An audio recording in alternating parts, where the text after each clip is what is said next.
Баршаңызға сәлем достар. Біз бүгін сіздерге қазақ хандарының бірде-бірегейі болып есімі алтын әріппен жазылған ұлы хан Абылай жайлы айтатын боламыз. Видеомыз басталмай тұрып, арнамызға жазылып, лайк басуды ұмытпаңыз. Ендеше біз бастаймыз.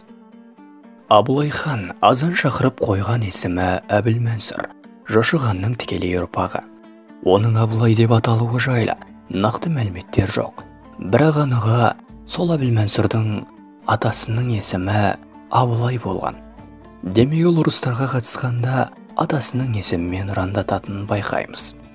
Абылай небәрі 7 жасқа толғанда әкесі Уәли жау қолынан қаза тауып, қалың ел Самарқантқа қарай ығысады. Сол кезде оны Төле би өз қасына алып, хан тұқымы болған оны жау көзінен тасада ұстау үшін Төле би оны түйешілерге қосады. Оның Сабалақ аталуы да осы кезбен тікелей байланысты. Дана Төле бидің парасатын бойына сіңіріп өскен Абылай Аңырақай шайқасында танылады. Қалмақтарға қарсы соғыста бір бүйірден аяусыз соққы берген 20 жастағы сұлтан Абылайлап ұран салады. Және осы шайқаста Қонтайшы Қалдан Сереннің туысы Шарышты өлтіреді. Осы бір ұрыстан кейін Абылай орта жүздің билеушісі деп танылады. Ал қазақ сұлтаны болып Тәуке ханның немересі Әбілмәмбет хан сайланады. Абылайдың ел арасындағы атағы тез өседі. Шамамен 1839-40 жылдары қазақ сұлтаны жоңғарларға тұтқынға түседі. Қазақ сұлтанын құтқаруға барша қазақ жабыла іске көшеді. Кіші жүздің билеушісі Әбілқайыр Ресей тарапынан көмек сұраса, ұлы жүзден Төле би 90 адам ертіп, келіссөз жүргізуге жоңғарларға барады. Ақыры сұлтан тұтқыннан босап шығады. Осы уақыт аралығында Абылай кейбір нояндарды өз жағына шығарып үлгерген екен. Осыған қарап-ақ оның қандай парасатты, дана билеуші екенін байқауымызға болады. 18 ғасырдың орта шені қазақ даласы кескілескен шайқастың ортасында қалып, қазақ халқының қилыда қиын ғұмыр кешіп жатқан заман еді. Осы тұста Абылайдың парасаты халқына көп пайдасын тигізді. Ол жерсіз қалған руларды тарбағатай жаққа бағыттады. Ол Алтайдан толықтай айырылып қалмаудың амалы еді. Сол күшке ілескен рулардың ең ірісі Ер Жәнібек Бердәулетұлы бастаған Абақ керейлері еді. Алтайдың шығысы Қытайларға, солтүстігі Ресейге олжа болып бара жатқанына Абылай саясаты тосқауыл болды. Абылай сұлтанның Қытайлармен жасаған саясаты да өте астарлы еді. Син империясы 1855-57 жылдары қалмақ бекіністерін толық күйретеді.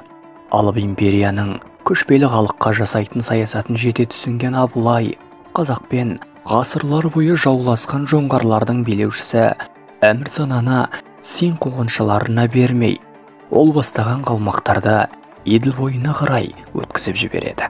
Олардың жоңғарларды жойып жіберуге талпынуының себебі қазақ даласымен шекаралас болып, Ресейдің аузына кетіп бара жатқан қазақ даласының шетінен жұлып жеу еді.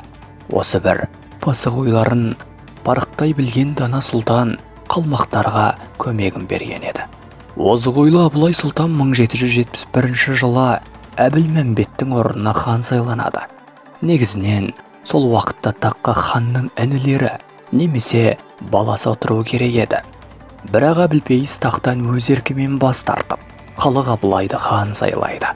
Сөйтіп ол тек орта жүздің емес, бүкіл халықтың билеушісі атанады. 300-дің бірлесе отырып ақ киізге көтеріп хан сайлауы оның ел ішінде қаншалықты құрметке лайық болғанын көрсетеді.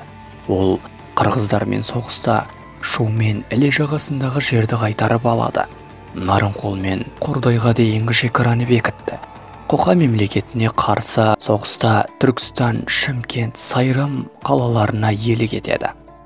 Алтайдың пұшпағын болсын қазақ халқына алып қалды. Ішкі алауыздықты жойды. Қазақтың 300-нің басын қосқан ұлы хан ретінде тарихта қалды. Өмірі ат үстінде өткен ол Арыс өзенінің жағасында қайтыс болады. Сүйегі Түркістандағы Қожа Ахмет Яссауи кесенесінде қойылды. Абылай хан даналардың көзінің тірісінде менен кейін кім хан болғанын қалайсыңдар дегенде жұртшылық 30 перзентінің ішінен уәлиді таңдап, кейін хан сайлапты. Видео ұнаса лайк басып, арнамызға жазылуды ұмытпаңыз. Сіздер үшін оттаймыз.